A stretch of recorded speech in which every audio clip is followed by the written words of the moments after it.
Diário não oficial do Brasil. Dia 169/365, 18 de junho, terça-feira, nono dia do Congegate, 149 dias de blindagem do Bolsa Filho. Não é muito tempo sem operação? Há quanto tempo Queiroz desapareceu e vemos os paladinos da moralidade e da justiça ignorarem o fato? Muito interessante que também não temos ideia de quem paga a defesa de Adélio. Quem atestou sua sanidade para frequentar o clube de tiro? E quem emitiu um atestado de insanidade para ele não ser preso? Rodrigo Tacla Duran, em entrevista ao UOL, diz que foi vítima de extorsão e ainda é considerado fugitivo pela Lava Jato. Diz que não completou o pagamento da propina de 5 milhões de reais cobrada por sua liberdade. A Interpol já retirou qualquer alerta sobre ele. A Polícia Federal Brasileira não coloca nenhum alerta sobre Queiroz. Vivemos em ficções macabras. Só nos resta uma solução para sair do impasse sobre o assassinato de Marielle Franco e sobre a genialidade envolvendo valores inacreditáveis em vendas de carros velhos e imóveis. Queiroz é o hacker. Indignado com seu nome na mídia todos os dias, resolveu hackear toda a comunicação do Ministério Público, do Judiciário e, quem sabe, do STF e da Polícia Federal. Peça de ficção, domínio de fato, ato de ofício indeterminado. Muita convicção pode resolver isso. Um PowerPoint também. E Queiroz vai ter que aparecer, até porque a tomada de 3 pinos tem que desaparecer. E leva a nossa paciência junto. Assim seguimos nesse roteiro classe D. Dia 170/365, 19 de junho, quarta-feira, 10º dia do Congegate, 150 dias de blindagem do Bolsa Filho. Queiroz, cadê? De volta ao número 7 em Notícias da Imprensa. Dia de colocar diversas luzes sobre velhos crimes da direita trombadinha que todo mundo da informação minimamente responsável e lúcido já apontou, mas que uma horda fascista tratou de acomodar em nuvens de fumaça. Voltando a Tacla Duran, a revelação com detalhes do que o advogado aponta como sendo esquema de extorsão dentro da Operação Lava Jato, envolvendo um determinado operador de um escritório de advocacia que teria proximidade com a família do juiz e que chantageava possíveis futuros envolvidos em delações, é agora divulgada pelo sítio de notícias UOL. 2. O coronel de Genópolis, então, o sopa de letrinhas, cujo apoio é importante, não seria jamais investigado pelo conluio entre operadores juízes e associados, a não ser para fingir que não cometeu crimes. A revista digital The Intercept, que teve acesso ao conluio dos associados, revelou detalhes. O encaminhamento criminoso dos processos, todos nós já percebíamos, faltava só levantar a cortina. A ironia é que a revelação foi feita no dia do aniversário do coronel. 3. A conge do conge e o envolvimento com o desvio de recursos da APAE. Funcionava assim: o secretário de Educação no Paraná, tio do suposto operador da extorsão do caso Tacla Duran, destinava recursos às APAE para projetos de inclusão, e esses recursos eram desviados para outras finalidades, como a obscura assessoria jurídica que envolvia a conge do conge e, surpresa, o escritório acusado de extorquir acusados na Lava Jato. Esses fatos podem ser verificados no relato do jornalista Luiz Nassif no jornal GGN. Luiz Novoa, um empresário espanhol, indica que recebeu recursos de diversas empresas para disparar mensagens pró-Bolsonaro, inclusive muitas fake news. Entre as empresas que pagaram, o que é ilegal, suprema ironia, lava-jatos e açougues. A denúncia do crime eleitoral já está nos tribunais específicos, provavelmente aguardando prescrição, como fez o conge com seu parça, o coronel de Genópolis e outros tantos. Isso pode ser verificado no jornal Folha de São Paulo. 5. A ajuda humanitária destinada a resgatar a liberdade do povo venezuelano e salvar a Venezuela da fome, resultado do bloqueio imposto pelo governo americano e associados, foi parar nos bolsos dos assessores do criminoso Guaidó e gasto em jantares luxuosos. Uma prática antiga entre criminosos usurpadores de democracias intencionalmente fragilizadas. A Organização dos Estados Americanos pediu investigação. O Brasil, de fato, traz detalhes.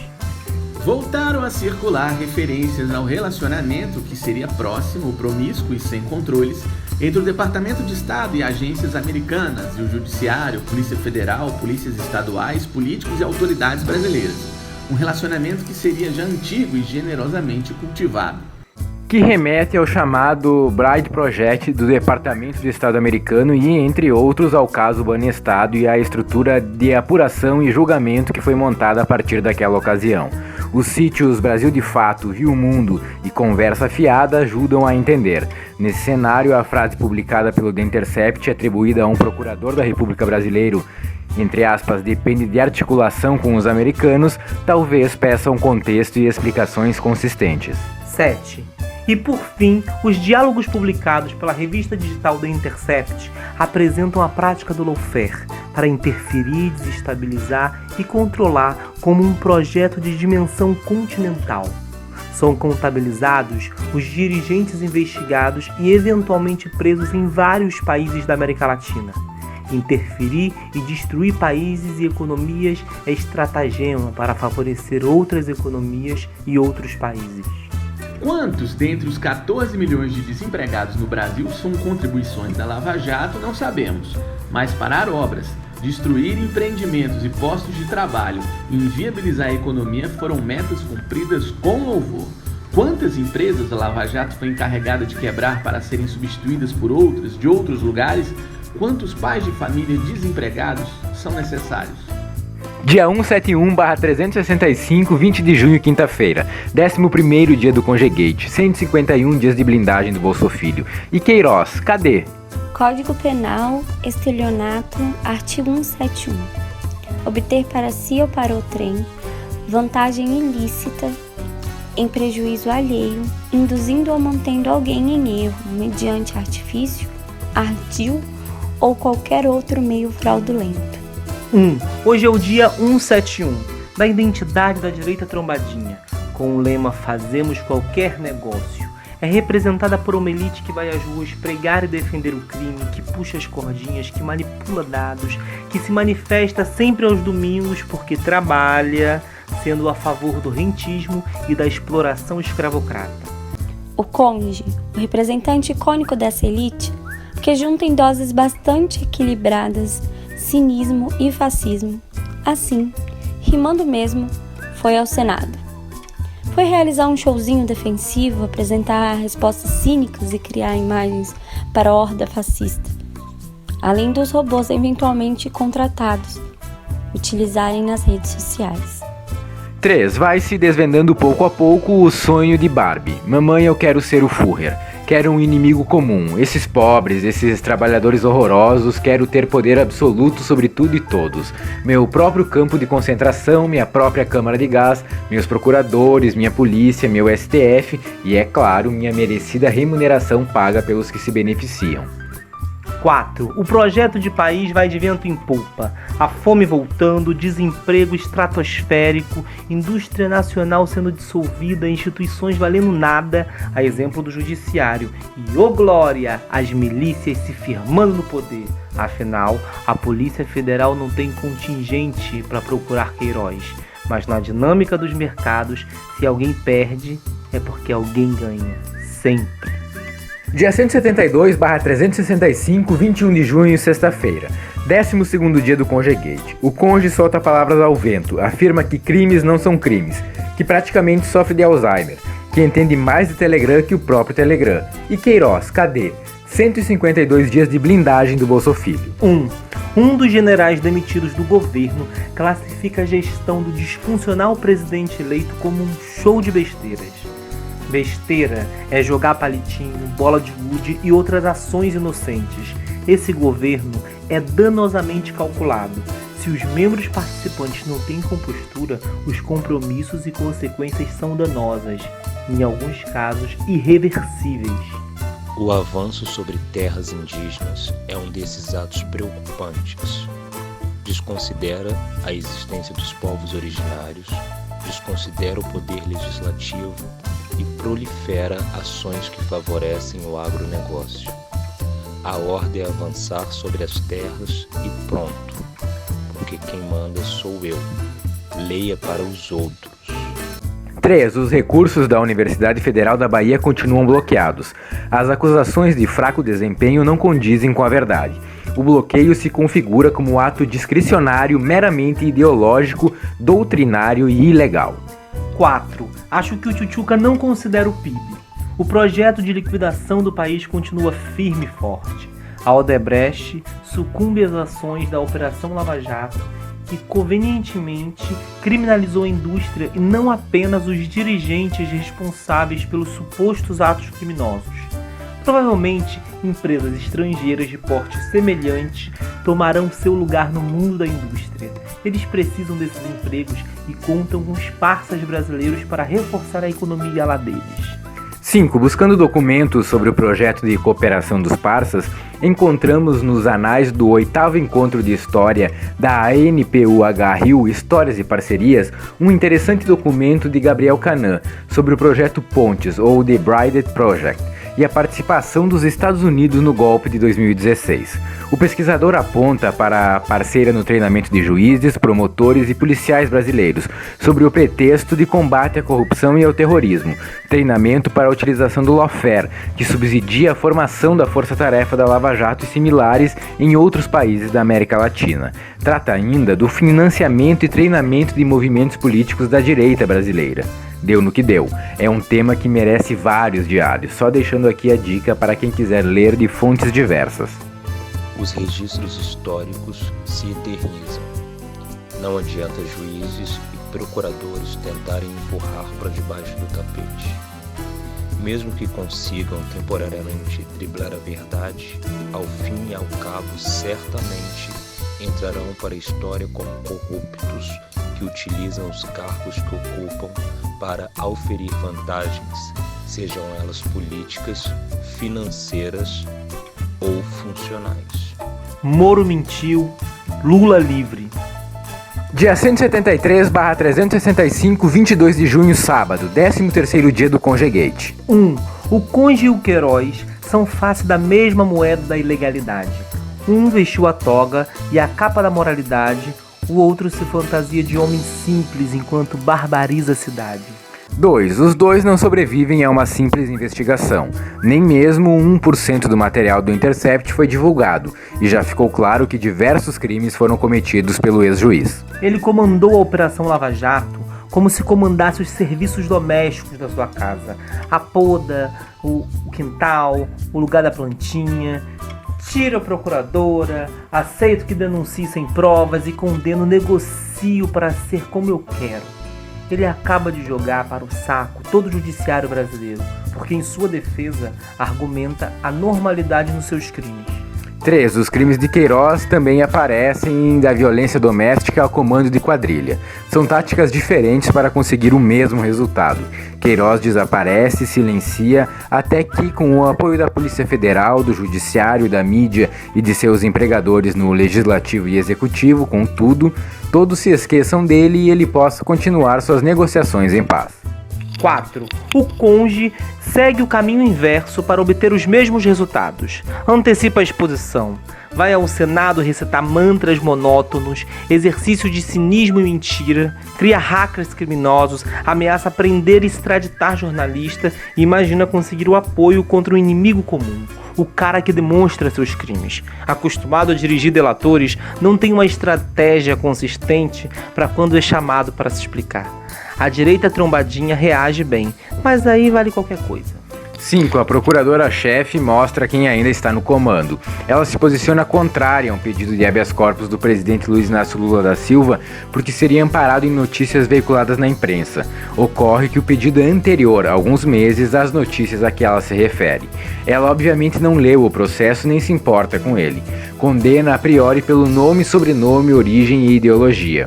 O crime é a existência. O Conge e seus associados, nacionais e internacionais, ainda no domínio da Procuradoria. 6. O disfuncional presidente eleito já deixa claro. Quem manda aqui é ele. O Conge é só mais um de seus ministros acusado pelo cometimento de crimes. Isso não interessa a nós, o povo, nem ao Congresso. Só a ele, seus patrocinadores e seu poder de fogo, literalmente. Que lama fétida corroboraram 57 milhões de eleitores brasileiros. Moro mente, Lula livre. Dia 174/365, 23 de junho, domingo. 14º dia do Conjugate. E parodiando Chico Buarque. Desculpe aí, Chico. O conde foi atuado em flagrante como meliante. Momento nervoso. A mídia corporativa começa a apresentar fissuras. Alguns ícones midiáticos do fascismo começam a ser atingidos e tentam se diferenciar. Mas algo grave começa, de forma bastante atrasada, a ser consenso. Foi golpe. 2. Nem os imbecis compradores de pacotes de disparos ilegais de WhatsApp sobreviverão. Seja de jato ou trator ou qualquer outro veículo que se utilizam para se mover. Não sobra muito espaço. Nessa conjuntura, eles são só instrumentos e no máximo permanecerão como fornecedores extrativistas. Vamos lembrar que o ex-juiz destruiu setores importantes da economia do país. Mais de 50 empresas. E isso tem consequência. Basta olhar ao redor e se percebe. Em Salvador, lojas de material de construção começam a fechar. Isso é inédito. Bater laje sempre foi um ato de resistência da economia popular, com vigor suficiente para sustentar indústrias e comércios. 3. Finalmente compreendem que o golpe bate no bolso e afeta a cadeia produtiva. É sério, descobriram isso. Sem consumidor não há mercado interno, sem mercado interno não há anunciante, e sem anunciante, quem vai sustentar a mídia? O governo, o grande provedor, só se interessa pelo comprometimento direto com o discurso ideológico, o fundamentalismo miliciano, enfim, a validação dos atos ilícitos de toda a natureza, inclusive a crença na Terra plana, um dos crimes cognitivos que se comete por aqui. 4. Mas às vésperas do STF julgar o habeas corpus do presidente Luiz Inácio Lula da Silva, às vésperas de se pular fogueiras, olhamos o panorama da economia e só vemos terra arrasada. Aquela esférica, toda a parcela corrupta do Ministério Público e a cocriminosa parcela do Judiciário se moveu para favorecer determinados agentes da economia global. A narrativa da mídia corporativa local vai ficando insustentável. Internacionalmente, o golpe é mais do que revelado. Onde já se viu um juiz discutir com a acusação a possibilidade de interferir em manifestações inconvenientes da direita trombadinha? No Brasil, os crimes cometidos pela corporação são rasos e pouco elaborados e incrivelmente registrados nas nuvens eternas da internet. Pena que provavelmente nem tudo tenha sido combinado por Telegram. 6. A revista Cult, no sítio do UOL, comenta assim nosso cenário atual.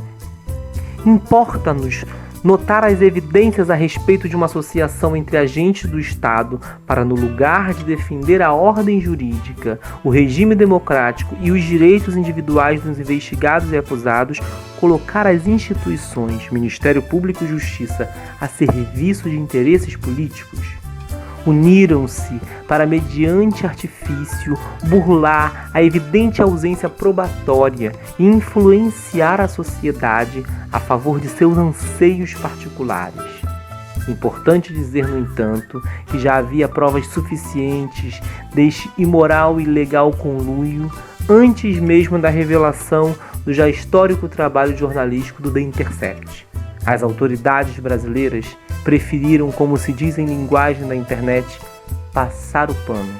O mérito das revelações é que isso agora é grande demais para as instituições abafarem. O rei está nu. Dia 175/365, 24 de junho, segunda-feira. 15º dia do Conjugate. O conge é uma lama só, fétida e tóxica. 1. Pulamos fogueira no São João sabendo que o golpe foi golpe e que o disfuncional presidente eleito não tem projeto para a recuperação da economia. Pipocou a possibilidade de recuperação, é a informação do comunicado oficial do Comitê de Política Monetária do Banco Central, e não aponta a tomada de Três Pinos como possível solução. Agora é recessão e das bravas. 2. A evolução do nosso PIBinho aponta para esse quadro de recessão. Conforme dados do IBGE, são 20 milhões de brasileiros desempregados ou subempregados. Nenhum plano. Existe o mantra falacioso do Tchutchuca de que a reforma da Previdência é a salvação. Mas sabemos que é mentira. A reforma salva a voracidade dos banqueiros. Irão todos aumentar seus ganhos. O disfuncional presidente eleito samba na cara da população brasileira. Democraticamente, eleitores com uma madeira de piroca ou não, todos sentem o impacto.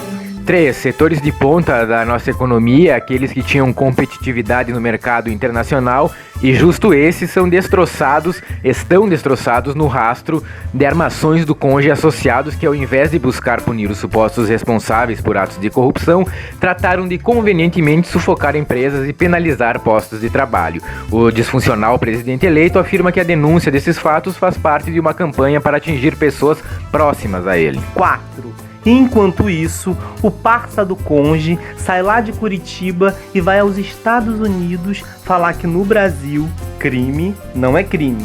Uma das coisas mais vergonhosas que já se viu. Com isso, joga todo o Ministério Público, o Judiciário brasileiro e a Polícia Federal na conta da sua desonestidade e da sua atuação criminosa.